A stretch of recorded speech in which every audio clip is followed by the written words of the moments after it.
you ready for your holiday meals? Our Smart Shopper team, that is, has you covered with the top deals at Valley grocery stores. Here's ABC 15 Mornings anchor Danielle Lerner. Bash's has you covered for breakfast. Farmer John bacon is on sale 2 for $5. Plus, they have this $2 off coupon.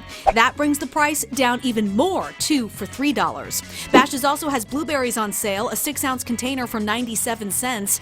Fry's has blackberries on sale, get a 6-ounce container for 88 cents. And you can't forget the snacks, right? So get Lay's potato chips for $1.44 when you buy 2. You won't get the deal if you only buy 1, you'll pay $2.49. Albertsons is having a 4-day sale Wednesday through Saturday. Get a 10-pound bag of russet potatoes for 97 cents. That is an awesome deal. They've also got cans of Coke, Pepsi, and 7-Up on sale, 4 for $8.88. And we can't forget about dessert. So just pay $1.97 for Breyers and Ben & Jerry's ice cream, Klondike, Popsicle, or Magnum novelties. Safeway has that same deal, but you have more time to buy it. It's good Wednesday through Tuesday.